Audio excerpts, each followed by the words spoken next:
नमस्कार दोस्तों। कहानी शुरू करने से पहले मैं आपको ये बताना चाहती हूँ कि अगर आप मोरल एंड मोटिवेशन कहानी सुनना पसंद करते हैं तो आप मेरे दूसरे चैनल एम्पावर द लाइफ पर आ सकते हैं। आपका वहाँ स्वागत है। द गोल्डन स्टोरीज में आपका स्वागत है। आइए सुनते हैं आचार्य चतुर्सेन शास्त्री की लिखी कहानी प्रतिशोध। वैश्य जैसे पाप लिप्त व्यक्तियों के हृदय भी आघात से एकाएक बदल सकते हैं। प्रतिशोध एक ऐसी ही कहानी है। तो आइए सुनते हैं कहानी। मैं रेलगाड़ी द्वारा यात्रा करने के समय अपने सहयोगियों से बहुत कम बोलता हूँ।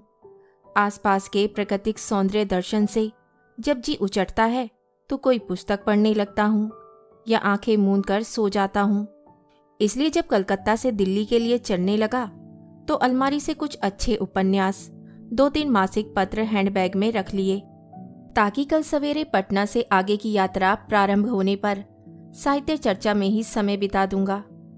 परंतु मेरी ये भविष्य चिंता बिल्कुल बेकार साबित हुई, क्योंकि पटना जंक्शन पर गाड़ी के डिब्बे का द्वार खोलकर अंदर पैर रखते ही पंडित मुरलीधर ने उच्च स्वर से स्वागतम महाभाग कहने के पश्चात प्रश्न किया, क्यों, कहाँ चले?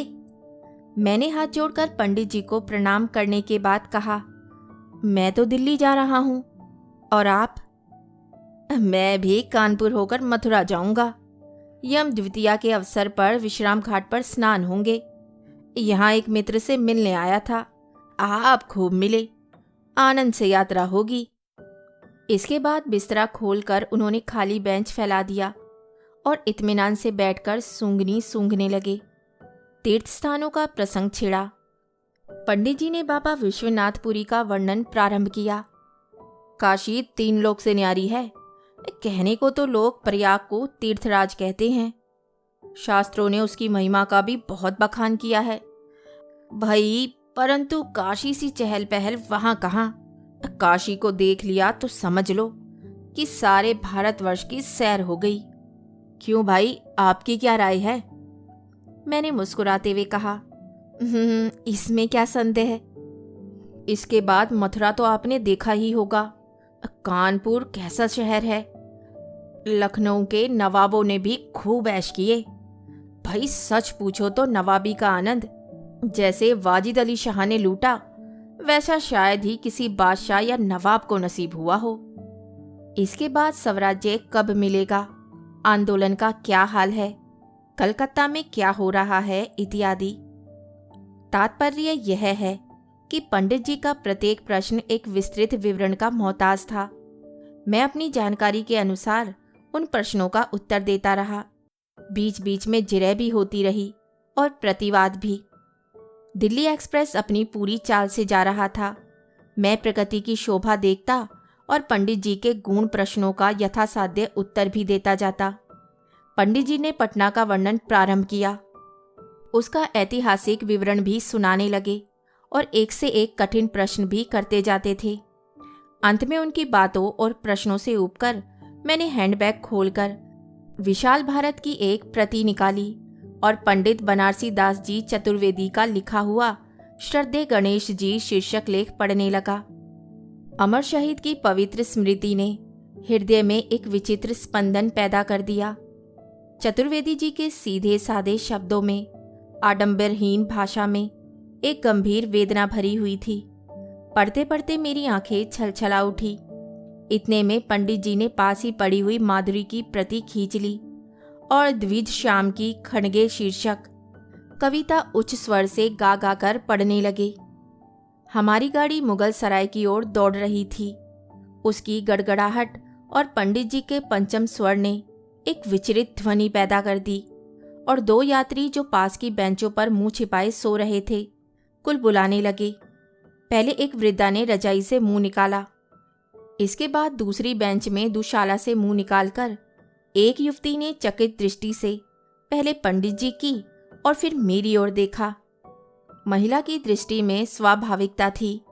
वह अंगड़ाई लेकर उठ बैठी और मेरा ध्यान अपनी ओर आकर्षित करके बोली, बाबूजी क्षमा कीजिएगा, क्या पटना का स्टेशन निकल गया? हाँ हाँ। बड़ी देर हुई। थोड़ी देर चुप रहने के बाद उसने पंडित जी की ओर देखकर प्रश्न किया, अब चाय कहाँ मिलेगी?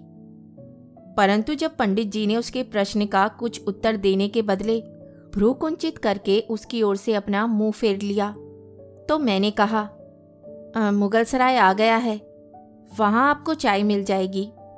उसने कृतज्ञतापूर्ण दृष्टि से मेरी ओर देखकर पूछा, आप कहाँ जा रहे हैं? मैंने उत्तर दिया, जी दिल्ली। इसके बाद और कई प्रश्न हुए, जैसे वहाँ आप क्या करते हैं, निवास स्थान कहाँ है, आपका शुभ नाम इत्यादि। मैं बहुत थोड़े शब्दों में उसके प्रश्नों का उत्तर देता जा रहा था। इतने में गाड़ी आकर मुगलसराय के स्टेशन पर खड़ी हो गई। स्त्री ने एक हिंदू चाय वाले से एक कुल्हड़ चाय लेकर पी।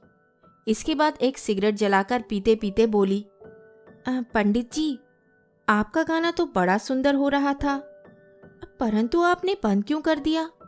गाइए ना। बेचारे पंडित जी तो पहले से ही उसकी लापरवाही और बातचीत करने का ढंग देखकर नाक भों सिकोड़ बैठे थे। ऊपर से गाने की फरमाइश सुनी तो और भी अप्रसन्न हुए और घृणा सूचक दृष्टि से उसकी ओर देखकर मुंह फेर लिया। पंडित जी का ये भाव देखकर बड़ी मुश्किल से मुझे अपनी हंसी रोकनी पड़ी। थोड़ी देर के बाद मैंने पंडित जी से पूछा, आखिर आप नाराज क्यों हो रहे हैं? उन्होंने क्रुद्ध होकर उत्तर दिया, चुप भी रहो, एक भ्रष्टा कुल्टा से बातें करते तुम्हें लज्जा भी नहीं आती? राम राम राम। पंडित जी की इस बात पर मैं तो मुस्कुराकर चुप हो गया, परंतु बेचारी रमणी कुछ खिंसी हो गई और वेदना भरे स्वर में बोली, हाँ पंडित जी, मैं एक कुल्टा स्त्री हूं, भगवान ने मुझे इस अवस्था में डाल दिया है। अंतिम बात कहते कहते उसकी आंखों से 2 बूंद आंसू निकलकर उसके गुलाबी गालों पर लुढ़क गए। मेरे लिए वे दृश्य बड़ा ही मर्मवेदी था। परंतु पंडित जी ने घृणा व्यंजक हंसी के साथ मुझसे कहा, ओहो, देखा ये ढोंग। अब मुझसे नहीं रहा गया। मैंने किंचित भत्सरना के साथ पंडित जी से कहा, जाने दीजिए, क्यों बेचारी को तंग कर रहे हैं? कोई अच्छा हो या बुरा, आपका क्या लेता है? इसके बाद स्त्री को आश्वासन देता हुआ मैं बोला, आप नाहक दुखी हो रही हैं। यह तो संसार है, कोई किसी को अच्छा समझता है, कोई बुरा। वास्तविक अच्छाई या बुराई की परख करने वाला यहाँ बहुत थोड़े हैं।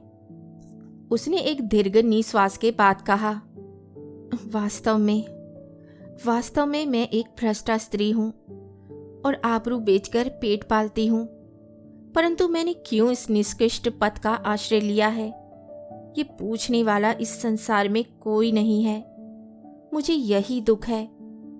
पंडित जी एक विजय वीर की तरह उसकी बातें सुनकर मुस्कुरा रहे थे, परंतु मैंने उसके कष्ट का अनुभव किया और इस प्रसंग को यहीं समाप्त कर देने की इच्छा से बोला, आप कितनी ही पथभ्रष्ट क्यों ना हो, परंतु आपके अंदर एक पवित्र हृदय है और नसों में रक्त भी। उसने उत्तेजित स्वर से मेरे अधूरे वाक्य को पूरा किया। उसका चेहरा क्रोध से तमतमा उठा था और गालों की लालिमा स्वाभाविकता की सीमा का उल्लंघन कर रही थी। उसने एक बार तीव्र दृष्टि से पंडित जी की ओर देखकर कहा, मुझे भ्रष्टा कहने वाले हैं नीच। अपने को पवित्रता और भद्रता के बाह्य आडंबर में छिपाने वाले भ्रष्ट हैं। धर्म ढोंगी, दूसरों को पवित्रता का उपदेश देने वाले सब नीच हैं। सारा समाज नीच है। मैंने समाज को, विशेषकर हिंदू समाज को, जहां पवित्रता की डींग मारने वालों की भरमार है, अच्छी तरह देख लिया है। सारे समाज में पर उपदेश कुशल बहुतेरे भरे पड़े हैं। वे दूसरों की आंखों की फूली देखते हैं, परंतु अपनी आंखों का शहतीर नहीं देखते। यहाँ पंडित के वेश में, धर्मध्वजी के वेश में, साधु और महात्मा के वेश में हजारों नहीं, लाखों पापी पाखंडी मौजूद हैं। वे लोगों की आंखों में धूल झोंक कर दुराचार करते हैं और मैं प्रत्यक्ष। बोलते बोलते उसकी आवाज लड़खड़ाने लगी, आंखें लाल हो गई। और शरीर थरथराने लगा। मुझे भय हुआ कि कहीं उसे गश ना आ जाए। मैंने उसके साथ की बुढ़िया से कहा, देखती क्या हो, एक गिलास पानी पिलाकर इन्हें लिटा दो। इनका मस्तिष्क कुछ गर्म हो गया है, अब अधिक बोलेंगी तो बेहोश हो जाएंगी। बुढ़िया ने मेरे आदेश का अक्षरशः पालन किया। पंडित जी सन्नाटे में आकर मेरा मुंह ताक रहे थे। थोड़ी देर के बाद बोले, अगले स्टेशन पर गाड़ी खड़ी हो तो हम लोगों को दूसरे डिब्बे में चले जाना चाहिए। इस स्त्री का मस्तिष्क कुछ विकृत मालूम हो पड़ता है, संभव है कोई उत्पात कर बैठे। मैंने पंडित जी की बातों का कोई उत्तर नहीं दिया। मन में विचित्र प्रकार की भाव तरंगे उठ रही थी। हिंदू समाज पर रमणी ने जो आक्षेप किए थे वे मानो कानों में गूंज रहे थे। मैं अपनी सामाजिक अवस्था पर विचार करने लगा। मेरी दृढ़ धारणा हो गई कि ये रमणी समाज की सताई हुई है। किसी सामाजिक रूढ़ी ने ही इसे वैश्या जीवन व्यतीत करने के लिए विवश किया है। ये कैसे वैश्या बनी, पहले कौन थी, ये जानने के लिए मैं उत्सुक होने लगा। गाड़ी बेतहाशा भागी जा रही थी और मेरे मन महाराज भी अपने ख्याली घोड़ों पर चढ़े सरपट दौड़ रहे थे। अगला स्टेशन पाया और निकल भी गया। 1 घंटा यूं ही गुजर गया। रमणी फिर उठ बैठी। उसके चेहरे पर स्वाभाविक शांति विराज रही थी। भीषण तूफान के बाद मानो प्रकृति ने निस्तब्ध भाव धारण कर लिया हो। मैंने उससे पूछा, कहिए आपकी तबीयत अब कैसी है? उसने मुस्कुराकर उत्तर दिया, मैं बीमार थोड़े ही हूँ, मैं एक अत्याचार पीड़िता स्त्री हूँ। मेरी पवित्र भावना निर्दयतापूर्वक कुचल डाली गई है। मेरा हृदय पका फोड़ा बन गया है। इससे जरा भी ठेस लगते ही वे फूट पड़ता है। मैंने संकुचित भाव से कहा, मुझे क्षमा कीजिएगा, आपका परिचय जानने के लिए मेरा मन बहुत उत्सुक हो रहा है। अगर आपको कोई आपत्ति ना हो तो। उसने बीच में ही बात काट कर कहा, मैं एक साधारण वेश्या हूँ, बस यही मेरा परिचय है। मैंने कहा, परिचय से मेरा मतलब आपके वर्तमान जीवन से पूर्व की कथा से है, परंतु मैं आपको इसके लिए विशेष कष्ट नहीं देना चाहता। थोड़ी देर तक चुप रहने के बाद उसने कहा, मेरी राम कहानी सुनना चाहते हैं? अच्छा ठहरिए, जरा हाथ मुंह धोकर खा लूं तो सुनाती हूँ।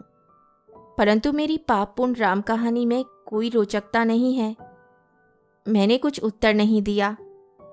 वह कहने लगी, मैं कौन हूँ, किसकी लड़की हूँ और कहाँ की रहने वाली हूँ यह ना बताऊंगी, क्योंकि अपने पूज्य पिता माता के नाम को कलंकित करना मुझे स्वीकार नहीं है और न उनका नाम धाम जानने के लिए आपको ही कोई उत्सुकता होनी चाहिए।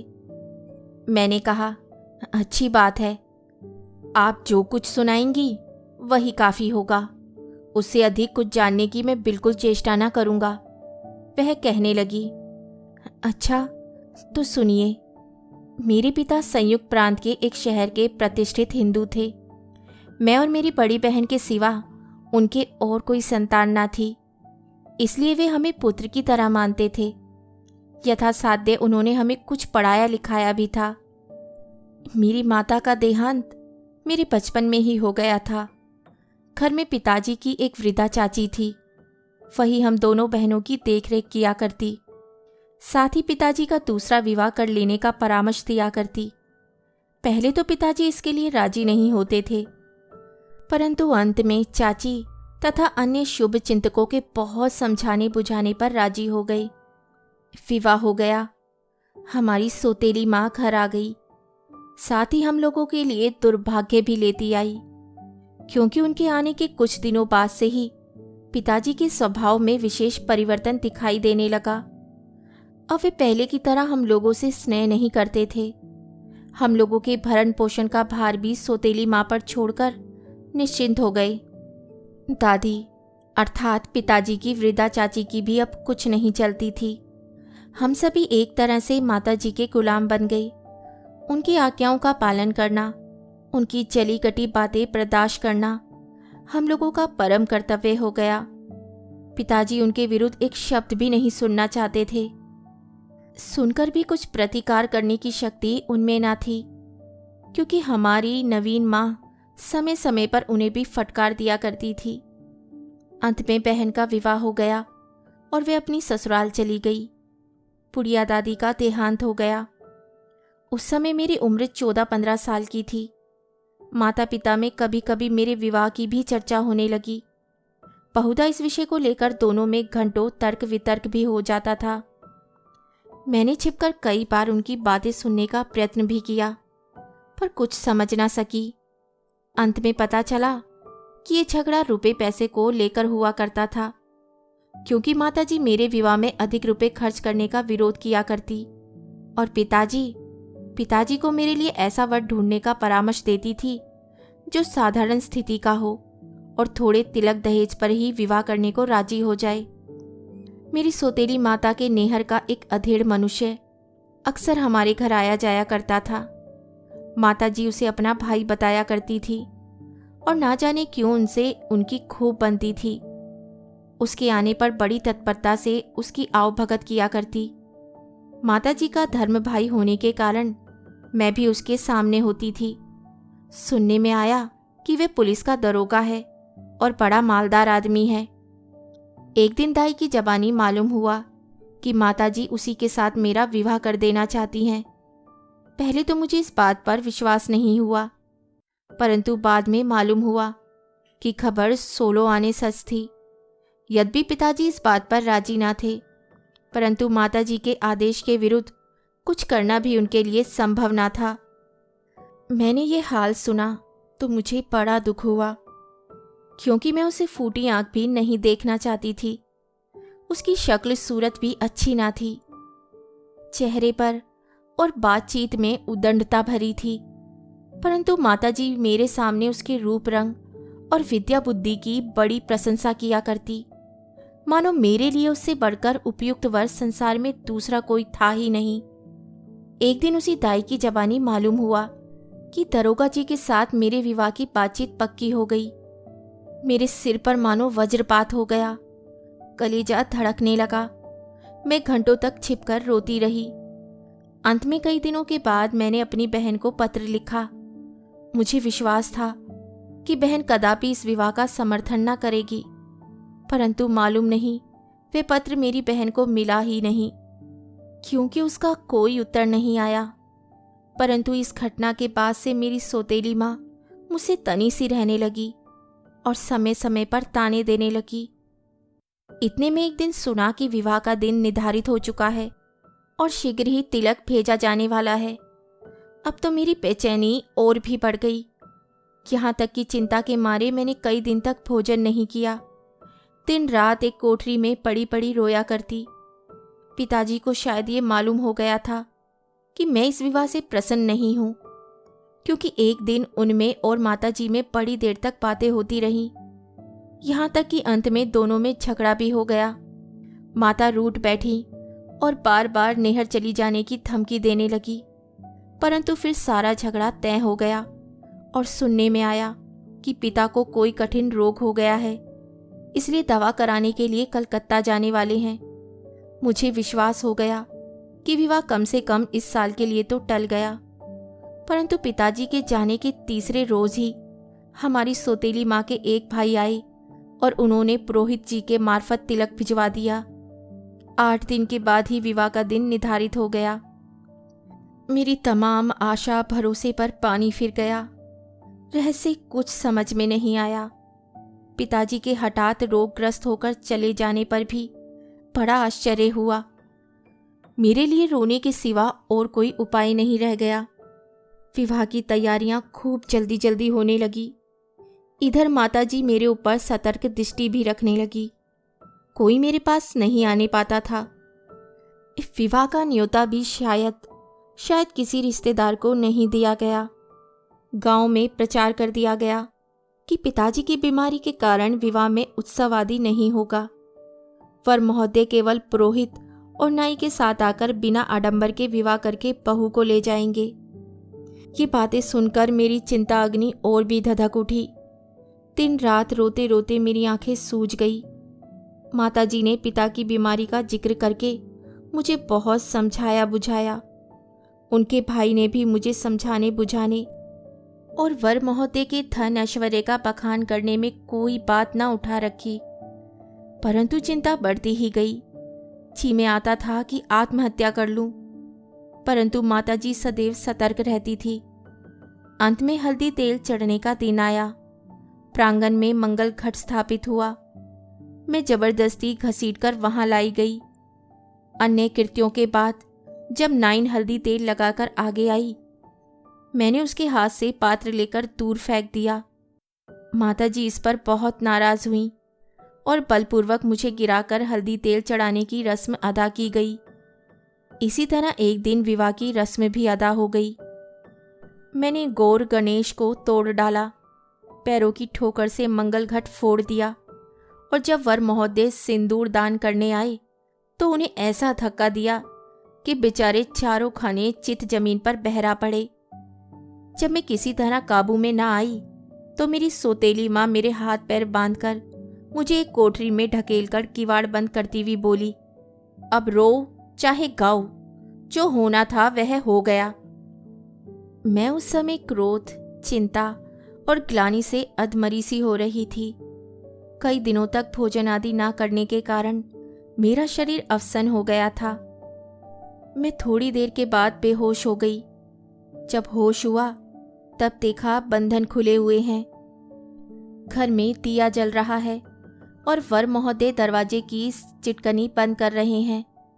मैं देखते ही बड़े जोरों से चीख उठी और वहां से निकल भागने के लिए दरवाजे की ओर लपकी, परंतु उन्होंने बीच में मुझे पकड़कर जबरदस्ती घसीटते ले जाकर पलंग पर लिटा दिया। मैं बहुत तेरा चीखी चिल्लाई। अपनी आबरू की रक्षा के लिए कई जगह उन्हें दांतों से काट डाला। इस हाथापाई में मुझे भी चोट आई, परंतु मैंने उनकी मनोकामना पूरी न होने दी। इसके बाद उन्होंने माताजी को बुलाया। मैं उनके पैरों पर गिर पड़ी और बड़ी आरजू मिन्नत की कि मुझे यहाँ से निकल जाने दो, परंतु उन्होंने एक न सुनी। मैं फिर बलपूर्वक जमीन पर गिरा दी गई और मेरे हाथ पैर रस्सी से बांध दिए गए। माताजी ने मेरे मुंह में कपड़ा ठूस दिया और मुझे वहीं छोड़ कमरे से बाहर चली गई। इसके बाद क्या हुआ उसका वर्णन करना मेरी जैसी एक वेश्या के लिए भी संभव नहीं। ये कहते कहते फिर उसका चेहरा तमतमा उठा। आंखों से मानो क्रोध की चिंगारियां निकलने लगी। बेचारे पंडित जी उसकी ये हालत देखकर सहम गए। मैं भी बड़े पशोपेश में पड़ गया और बुढ़िया से फिर एक गिलास पानी देने का इशारा करके बोला, बस बस अब रहने दीजिए, फिर कभी आपकी कहानी सुन लूँगा। इस समय जरा सा लेट जाइए। उसने एक लंबी सांस खींचकर उत्तर दिया, आप घबराइए नहीं, मेरी तबीयत ठीक है। इसके बाद उसने फिर एक पान खाया और मेरी ओर मुंह करके कहने लगी, जब आपने छेड़ा है तो पूरी कहानी सुनाकर ही दम लूंगी। इससे अनुताप की जो भीषण ज्वाला मेरे अंदर धधक रही है, शायद कुछ शांत होगी। मैंने भी एक ठंडी सांस ली और एक सिगरेट जलाकर अबला की करुण कहानी सुनने को तैयार हो गया। वह कहने लगी, उसके बाद मुझ पर क्या बीती मुझे मालूम नहीं, क्योंकि मैं बेहोश थी और उसी दशा में छोड़ दी गई। सवेरे दरवाजा खुलने की आहट पाकर आंखें खुली तो देखा कि आगे आगे माताजी और पीछे दरोगा जी कमरे में प्रवेश कर रहे हैं। मैं कपड़े संभालकर उठ बैठी। माताजी मेरे पास बैठकर मुझे समझाने लगी। दरोगा जी विजय वीर की तरह बैठे मुस्कुरा रहे थे। उनकी ओर दृष्टि पड़ते ही मेरा सारा शरीर क्रोध से कांप गया। पास ही एक कांसे का लोटा पड़ा था। मैंने उसे उठाकर उनके मुंह पर दे मारा। सिर फूट गया और खून बहने लगा। इसके बाद वे उठकर वहां से चले गए और तब से आज तक मैंने उनकी सूरत नहीं देखी। गाड़ी कानपुर के स्टेशन पर आकर ठहर गई। मुझे यहाँ उतरकर अपने एक मित्र से मिलना था। पंडित जी भी कानपुर देखना चाहते थे। मैंने उठकर बिस्तर समेटते हुए रमणी से कहा, क्षमा कीजिएगा, मैंने आपको बड़ी तकलीफ दी, साथ ही आपकी पूरी कहानी भी ना सुन सका। इतने में पंडित जी बोल उठे, इन्हें भी तो दिल्ली ही जाना है, अगर कोई क्षति ना हो तो हम लोगों के साथ उतर पड़े, कल फिर साथ ही चल लेंगे। मैंने कहा, प्रस्ताव तो आपका ठीक है, बशर्ते कि एक रोज यहाँ ठहर जाने में इनको कोई हर्ज ना हो। रमणी ने कहा, हर्ज क्या है, एक दिन ठहर कर जरा कानपुर भी देख लूंगी। यह कहकर उसने भी अपनी संगनी बुढ़िया को बिस्तर आदि उठाने का आदेश प्रदान किया। दूसरे दिन गाड़ी पर सवार होकर हम लोग एक साथ ही दिल्ली के लिए रवाना हुए। कुछ आगे चलकर मेरे अनुरोध करने पर उसने फिर अपनी राम कहानी आरंभ की। विवाह के 15वें दिन पिताजी कलकत्ता से वापस आ गए। माताजी ने और शायद दरोगा जी ने भी उन्हें सब हाल पहले ही लिख दिया था। रात को उनसे और माताजी से बड़ी कहासुनी हुई। उन लोगों की बातचीत से यह भी मालूम हुआ कि दरोगा जी ने मुझे सदा के लिए परित्याग कर दिया है और मेरे भरण पोषण के लिए 10 रुपये मासिक देने को तैयार हैं। मैंने मन ही मन ईश्वर को धन्यवाद दिया कि किसी तरह उस पशु से पिंड तो छूटा, परंतु पिताजी को इससे बड़ा दुख हुआ। वे उसी दिन से अंजल त्याग कर खाट पर पड़े तो फिर नहीं उठे। कुछ लोगों का अनुमान है उन्होंने जहर खाकर आत्महत्या कर ली। अस्तु, पिताजी के मरने पर माताजी अपने वैधव्य के दिन काटने के लिए अपने नेहर चली गई। मुझे भी अपने साथ ले जाना चाहती थी, परंतु मैंने इनकार कर दिया और एक दाई को साथ लेकर अपनी बहन के यहाँ चली आई। बहन ने सारा हाल सुना तो छाती पीटकर जमीन पर गिर गई, परंतु मुझे पिताजी की मृत्यु के सिवा और किसी बात का अफसोस ना था। बस दिन रात यही सोचा करती थी कि किस तरह दरोगा जी से अपने अपमान का बदला लूं। कुछ दिनों के बाद ही एक सुयोग मिला। मेरी बहन का तेवर मुझे बड़ी कुत्सित दृष्टि से देखा करता था। पहले तो मैं उससे घृणा करती थी और बहुत कम बोलती थी, परंतु अंत में मैंने उसी को बलिदान का बकरा बनाकर दरोगा जी से अपने अपमान का बदला लेने का विचार किया और धीरे धीरे उससे घनिष्ठता बढ़ाने लगी। आखिर मैंने एक दिन उससे साफ साफ कह दिया कि अगर तुम दरोगा जी का खून कर डालो तो जो कुछ तुम कहोगे मैं करने को तैयार हूं। वे अनायास ही राजी हो गया, परंतु अंत में धोखा देकर निकल गया। साथ ही धीरे धीरे ये बात सारे मोहल्ले में फैल गई कि बहन के देवर के साथ मेरा अवैध संबंध है। एक दिन बहन ने मुझे एकांत में ले जाकर बहुत कुछ बुरा भला कहा और आगे के लिए सावधान भी कर दिया। मैंने उसे सब सच्ची बातें बता दी और साथ ही यह भी बता दिया कि केवल दरोगा जी से अपने अपमान का बदला लेना ही मेरा इस कुत्सित और अपवित्र जीवन का उद्देश्य है। इसीलिए मैं जीवित हूं, अन्यथा अब तक आत्महत्या कर लेती। बहन ने मुझे बहुत समझाया और बदला लेने का भार ईश्वर को सौंपकर विधवाओं की तरह पवित्र जीवन व्यतीत करने का परामर्श दिया, परंतु मेरी प्रतिज्ञा अटल थी। दिन रात में यही सोचा करती कि किस तरह पापी दरोगा से बदला लिया जाए। आखिर एक दिन छोकरा मुझे एक पत्र दे गया। पत्र मोहल्ले के एक युवक ने लिखा था जो कभी कभी बहन के घर आया करता था। उसने लिखा था कि अगर तुम मेरी होकर रहो तो मैं दरोगा जी से तुम्हारे अपमान का बदला ले सकता हूं। मैं फौरन राजी हो गई और एक दिन सुयोग पाकर उसके साथ चल निकली। उसने शहर से दूर एक गांव में मुझे ले जाकर रखा। 4-5 महीने हम दोनों पति पत्नी की तरह रहे। वह बराबर मुझे भरोसा देता रहा। मैं भी उसके इस विश्वास पर थी और दरोगा की मृत्यु कामना किया करती थी, परंतु ईश्वर को मेरी छिचला लेदर ही मंजूर थी। फलतः एक दूसरे युवक ने भी मुझे धोखा दिया और एक दिन बिना कुछ कहे सुने ना जाने कहाँ गायब हो गया। हाय, अब मैं दीन दुनिया कहीं की ना रही। एक बार फिर बहन की शरण में जाने का विचार किया, परंतु साहस न हुआ। इसी उधेड़ बुन में कई दिन बीत गए। मेरे पड़ोस में एक बुढ़िया रहती थी। वे कभी कभी मेरे पास आया करती थी और घंटों बैठकर इधर उधर की बातें किया करती।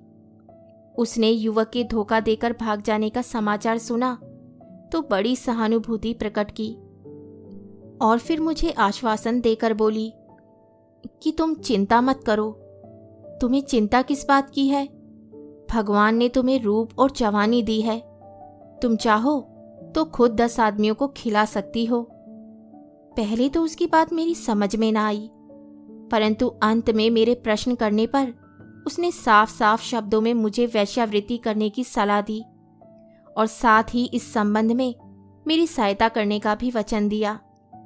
यद्यपि मुझे पहले इस काम में बड़ी हिचकिचाहट मालूम हुई, परंतु बुढ़िया ने मुझे समझा दिया कि इसके सिवा और कोई पथ नहीं है। अन्य उपाय ना देखकर मैं राजी ही हो गई। शहर में उपयुक्त स्थान पर बुढ़िया ने किराए पर एक मकान ले लिया और आवश्यक सामान अपने पास से दे दिया। मेरा रोजगार चलने लगा और बुढ़िया भी मेरी अभिभाविका बनकर मेरे साथ ही रहने लगी। एक उस्ताद जी को बुलाकर उसने मुझे गाने और नाचने की भी तालीम दिलाई। बस बाबूजी, यही मेरी संक्षिप्त राम कहानी है और यही वह बुढ़िया है। अब स्वयं विचार कीजिए कि मैं पतिता हूं या मुझे पतित बनाने वाले पतित हैं। मैंने कुछ उत्तर नहीं दिया। चितगलानी से भर गया था। कुछ पढ़ने की चेष्टा की, परंतु तबीयत नहीं लगी। शाम को दिल्ली स्टेशन पर उतरकर उससे विदा होने के समय मैंने उसका पता नोट कर लिया और फिर कभी मिलने का वादा करके उसे पवित्र जीवन व्यतीत करने का परामर्श दिया। पंडित जी आगरा होकर पहले ही मथुरा चले गए थे। इस बात को बहुत दिन बीत चुके थे। मैं दिल्ली से कलकत्ता लौट आया था। रविवार का दिन था और मई का महीना। सख्त गर्मी पड़ रही थी। शाम को भांग बूटी छानकर हम लोग किले के मैदान की ओर टहलने जा रहे थे। रास्ते में एक पुराने मित्र मिल गए। जब मैं बनारस रहता था तो इनसे बड़ी घनिष्ठता थी। कुशल प्रश्न तथा अन्य बातों के बाद पंडित मुरलीधर का जिक्र आया तो आश्चर्य से बोल उठे, अरे तुम्हें मालूम नहीं, वे तो एक खून के मामले में गिरफ्तार हैं। मैंने आश्चर्य से पूछा, खून के मामले में? वे बोले, हाँ भाई, उन्होंने पुलिस के दरोगा को मार डाला है। मैंने कहा, क्या बक रहे हो? कहाँ? पंडित मुरलीधर और कहाँ दरोगा का खून? उन्होंने कहा, अब बक नहीं रहा हूं, बिल्कुल सच्ची बात बता रहा हूं। तो क्या किसी राजनीतिक उद्देश्य से पंडित जी ने दरोगा को मार डाला है? नहीं जी, राजनीति से उनका क्या वास्ता। तो आखिर बेचारे दरोगा ने उनका क्या बिगाड़ा था? उनका नहीं, बल्कि किसी और का ही बिगाड़ा था। अच्छा, तो अब पूरी कथा सुनाओ। सुना तो रहा हूं, सब्र करो। परंतु तुम सुनते कहाँ हो?